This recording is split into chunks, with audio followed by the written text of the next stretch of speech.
The candles were already lit when my sister opened the door and said, "Sorry, you have the wrong house." No smile, no hesitation, just 6 words that slammed the door, harder than wood ever could. I stood there holding a red velvet cake, 12 candles, 1 for every year they skipped, 6 I forgave, and 6 I never forgot. My name is Elena Moore, and from wherever you're watching this, stay with me. Have you ever walked into a room that used to belong to you, only to realize they've replaced you with silence? I didn't knock again, didn't plead, didn't shout, "It's me, your sister." I walked back to my car, placed the cake in the passenger seat like it still deserved celebration.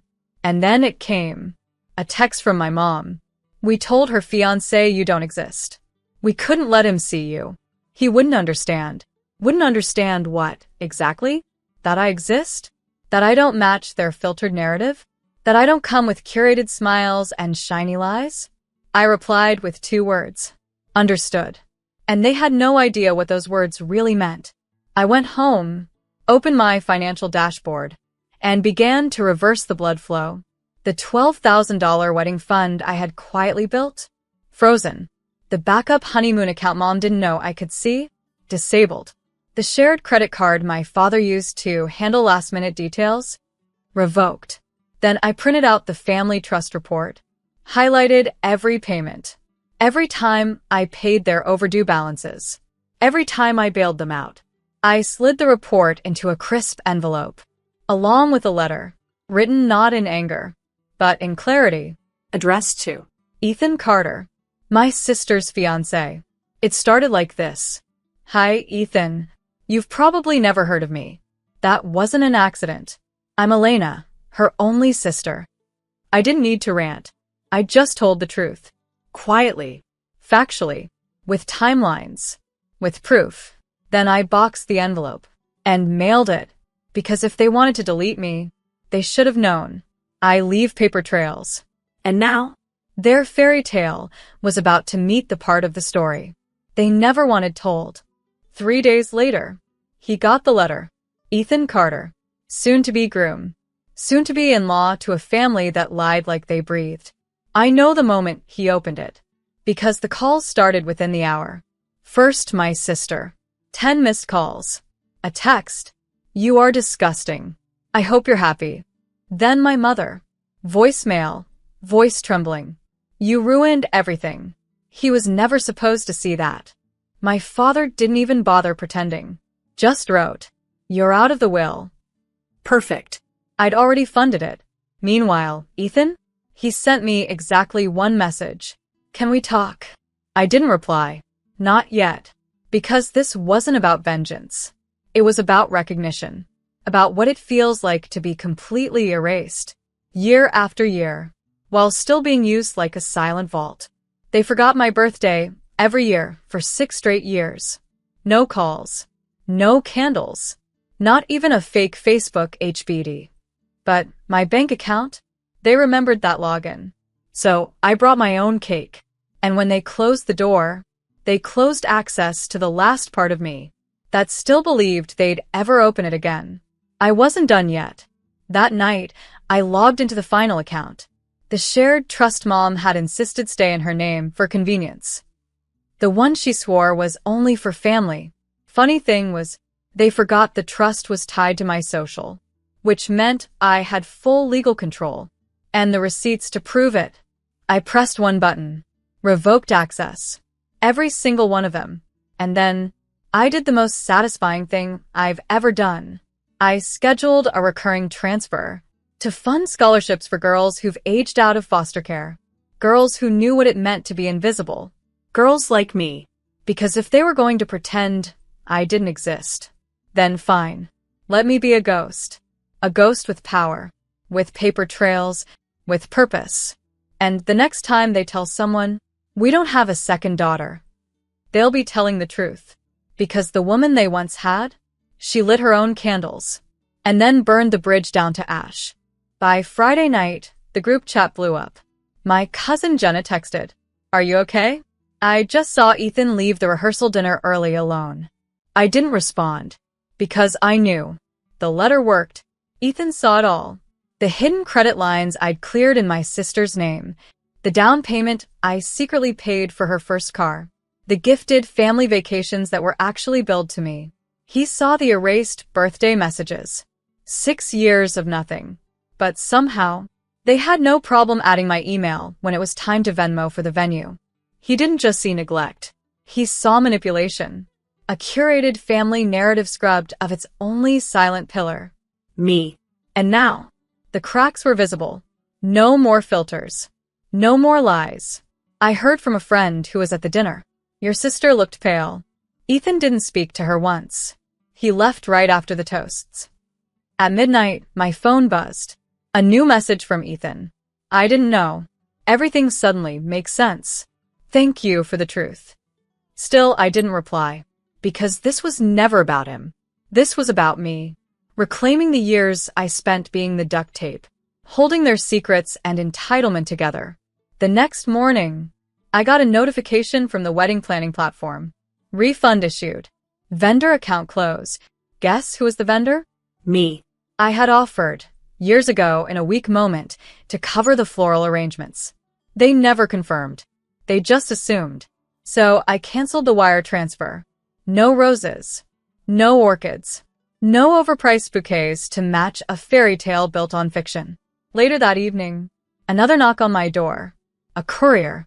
A silver envelope. Inside, the wedding invitation, ripped in half, and scribbled in Ethan's handwriting. Turns out, you weren't the one with the wrong address. No name. No signature. Just truth. I placed the torn invite next to the cake box I never threw away. Let it sit there, quiet, proud, whole. Because the girl they erased? She'd become the one person whose presence no one could ignore anymore. For years, I held my birthday in shadows. Not because I didn't care, but because pretending it didn't matter hurt less than waiting for a call that never came. No candles. No gifts. Just quiet rooms and excuses that tasted like guilt. But this year, I threw a party. Not for them. For me. A rooftop in the city. Golden lights. Catered soul food. A DJ spinning Nina Simone into SZA. And guess who knew my full name and used it with love? People from my present. Friends I'd built. Women I'd mentored. A few clients turned sisters. Each one hugged me like I mattered. Like I wasn't someone to hide. Like I wasn't an embarrassment to keep from a fiancé. My daughter, Ava, handed me a card she made by hand. Pink and wild with glitter. Inside, she wrote, "You're my favorite person in the world. I hope I grow up to be strong like you." I cried. Not the quiet, polite tears. The full-body ones. Because for the first time in my adult life, I felt seen on the day I was born. And guess what? No one from the family showed up. No call. No text. Not even a fake apology. But Ethan did. He didn't walk in with flowers or a dramatic speech. He walked in with respect. Waited until the music dipped low. Then approached and said, "I ended it. I couldn't marry into a lie. I want to thank you for telling the truth. Even when it cost you everything." I looked at him, took a breath, and nodded. No bitterness. No pride. Just closure. Because I didn't need to be part of their perfect picture. I'd created my own. Later that night, as candles flickered and Ava spun in her dress, someone asked if I wanted to make a wish. I smiled and said, I already did. I wished for one birthday where I wasn't forgotten. Then I blew out the candles. 12 of them. Each one carrying away a year they tried to erase me. And, in their place, I lit a future I built myself. They thought I'd fade quietly. That after a rooftop party, I'd get it out of my system and return to the silent, reliable daughter they could ignore until needed. But silence? It had expired. I dug into my storage unit that week, pulled out old journals, receipts, even voicemails. Proof of every birthday missed, every graduation they skipped, every family photo I was cropped from. I compiled it all. Not for revenge. For record. I built a digital timeline. Each year I was forgotten got its own folder. 2017, a missed dinner, and a gas bill I paid for them. 2018. Their trip to Cabo on my airline miles, booked the same week as my birthday. 2019. The year they said, "You're too sensitive. Grown women don't need cake." And in 2020, I had texted, "I don't even want gifts. Just a call." No response. But their Amazon delivery hit my inbox, paid with my Prime. This was not memory lane. It was evidence. Because someday Ava would ask, "Why don't we see Grandma and Grandpa? Why doesn't Aunt Marissa send cards? Why are they always at parties we're not invited to?" And I'll have answers. Not bitter. Not twisted. Just truth. They didn't forget my birthday. They chose not to show up. And now, I'm choosing not to show up for them. At the end of that week, I clicked send on one final email to the family accountant, requesting full removal of my name from every shared holding, investment, and asset. Subject line. Effective immediately. No explanation. No emotion. Just a clean exit. He replied, "Understood. Are you sure?" And I wrote back, "I've never been more sure of anything in my life." Because when someone spends 6 years showing you you're invisible, you stop begging to be seen. You start building mirrors, so they can finally see themselves. I looked in mine that night, face clean, eyes sharp. No more waiting for love that never came. They erased me from their narrative. So I rewrote the ending. And in this version, I never needed the invitation to matter. I became the story. The wedding still happened, just not the way they planned. No Ethan. No luxury hall. No $20,000 cake shaped like their fairy tale. The venue called me. I used to be listed as a financial guarantor. They were confused. The card on file declined. "Would you like to keep the date?" I laughed. Softly. "No." Let the date go. Just like I did. They downgraded fast. From waterfront estate to some dusty lodge outside town. From hundreds of guests to a sparse 20. No press-on glamour could hide the cracks now. I didn't go, of course. But Jenna did. Cousin with a conscience. She sent me a single photo. My sister, in a wrinkled dress, looking out into a half-empty room. She wasn't smiling. Not even pretending. Because all the money she expected to float on? Gone. The emergency hair stylist bailed. The custom florals? Never showed. The catering delivered to the wrong address.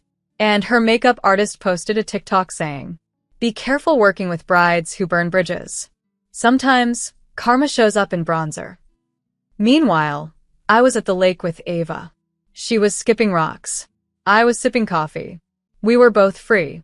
She looked up and said, "Do you think they're thinking about us today?" I replied, "No. But that's okay. Today isn't about being missed. It's about not missing ourselves anymore." Because I had mourned that family. Like they were gone. Turns out, they were just never really there. Only present when they needed something. Only warm when it was convenient. The real loss wasn't me walking away. It was them losing the one person who never treated love like a transaction. By the end of that night, I lit a single candle in the window. Not for them. For the girl I used to be. The one who waited for birthday calls. For inclusion. For permission to be celebrated. I whispered to her, "We're not invisible anymore." And the flame danced like it believed me. 3 weeks after the wedding crumbled, they tried to reassemble the pieces. An email came through. Not from my sister. From my mother. Subject line. "Let's talk like family." It started sweet, as always. I know feelings got hurt, and ended with the same manipulation. "Your sister is struggling. If you could just help her get back on her feet." Not once did it say, "I'm sorry." Not once did it mention the door slammed in my face. The birthdays ignored. The fiancé lied to. No. It was all, "Let's move on. Let's forget. Let's return to normal." But I don't do normal anymore. Not when normal meant being used. Erased. Gaslit into guilt for asking to be loved out loud. So I didn't scream. I didn't rant. I wrote one word back. No. And I clicked send. That word traveled like thunder. Because I'd never said it before. Not when they needed money. Not when they borrowed my car. Not when they stayed silent about my existence. For the sake of their image. No was my liberation. And their collapse. A few days later, my sister posted on social a photo of her alone with a caption. Some people betray you in silence. I smiled. Because silence wasn't betrayal. Silence was survival. I had no interest in correcting her narrative anymore. She could sing her sorrow into every algorithm. But I wasn't the villain in her tragedy. I was the exit sign she ignored. That weekend, Ava and I hosted a dinner. 8 women, all forgotten daughters. Each one carrying stories like mine. Stories of being replaced by prettier lies. We passed plates.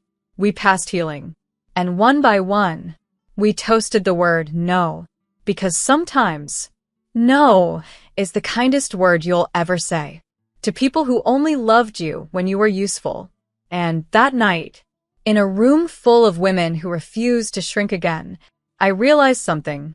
I hadn't lost a family. I had built one. One no at a time. A year passed. No apology came. No call. No letter. Just silence. But this time, it felt like peace. On the morning of my next birthday, I woke up to sunshine pouring through linen curtains, the smell of pancakes drifting from the kitchen. Ava stood at the door, holding a plate with a single candle. You didn't have cake last year, she said. So, I made this one. It's lemon. Your favorite. I laughed. Real, open, healed laughter. And as she sang, off-key and radiant, I realized this was the moment I had waited for. My entire life. Not the song. Not the gift. But the recognition. The presence. The knowing that I didn't need to fight to be remembered anymore. That night, I invited friends over. The kind who stayed.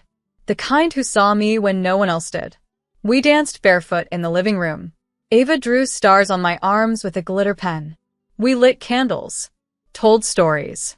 Ate 2 cakes this time. Because we could. Not one text came from my parents. Not one from my sister. But I didn't check. I didn't care. Because I knew. The girl who once stood on a porch with her own cake, hoping for a door to open, was gone. In her place stood a woman who didn't need entry into any space that couldn't hold her truth. At midnight, I went outside, lit a match, and burned the last unopened letter they had sent. The flames curled around their lies, their shame, their smallness, until nothing was left but smoke and a future they couldn't touch. Ava came out, wrapped her arms around me, and whispered, "Happy birthday, Mom. You made a whole world without them." I smiled, not with pain, not with pride, but with something I hadn't felt in years. Freedom. And as the stars blinked awake above us, I whispered to myself, just once, with full clarity, I am not forgotten. I'm finally home.